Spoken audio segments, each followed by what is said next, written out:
So here's the little Stream Deck I got for Christmas. I have YouTube assigned as a key, hotkey. I've got just different music playlists depending on the mood I'm in. And that's just links to YouTube playlists I have. Then this one is assigned to open the folder with all my chapters in it.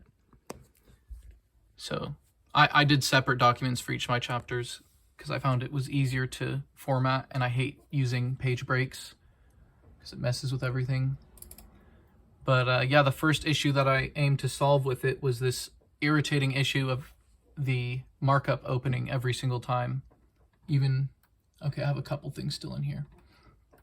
But yeah, that was super annoying to me, and I couldn't find a way to change the default markup setting to be off, so I just made a little button, and when I click it, it just toggles the markup.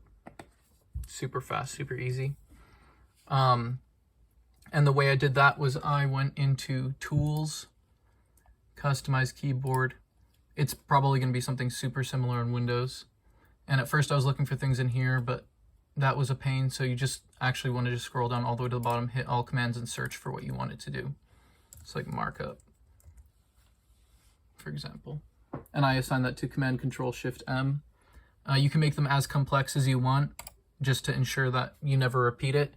And that's because you're only going to have to click it once whenever you assign it on the Stream Deck to one of the keys, and you're never going to have to do it again. And then when you have the Stream Deck plugged in and all the software installed, you can either go up here to click it. Again, if you're on Mac, I prefer to use Spotlight, and you just do Command Space, and you can type in any app. But yeah, it'll have different profiles that start with just the default profile. And to make a new one, you just hit the drop-down menu, hit New Profile, and yeah, you'll make one for Word. Then once you have that, you can hit it again, click Edit Profiles, and then assign an application. And what that does is when you click into that app, it'll change it. So yeah, the actual, like, the little macros are cool or whatever, but the coolest thing are these multi-action buttons and multi-action switches. And so this one I have set up for a multi-action switch, so I can drag an image in. I did this so many times, it was really irritating. But you drag it in, select it, and then you click this, and it'll adjust. I have it set to adjust the text wrap to go in front of it, and that just lets me see if I have a couple words that go onto the next page. Normally I'd hit Command Enter to start a new blank page before this, but we already have space, so just drag it over. I couldn't find a keystroke to bring me to this point, but I right click, hit size and position, and then once I'm in here, this is where the cool multi-action starts. You just hit it again, and it goes through and adjusts everything for you,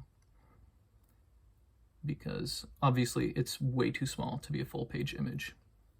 And you can assign it to do anything. Obviously you can have it set to a specific position on your page if you have something else that repeats, and there you go, it just automatically does everything for you. And again, I have quite a few just full page images in there.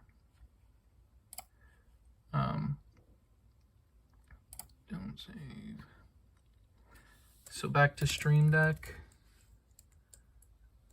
When you're making the multi-action, you're going to have that first hotkey to do whatever you have, or you could have a series of hotkeys. It doesn't really matter. You can have, as far as I know, as many as you want.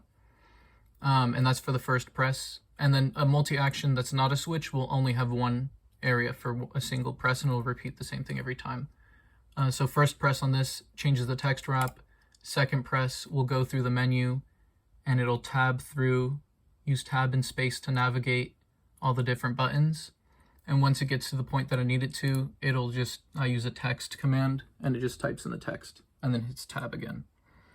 To assign tab is kind of irritating. I tried hitting tab like 3 times, like an idiot. But you drag in a new hotkey, and you hit the drop-down menu, and then you hit tab. And as far as I know, there's no way to do a shift tab, so That's why I have so many tabs, because it just goes in a cycle. Like it finishes the whole menu and starts back at the top to go through.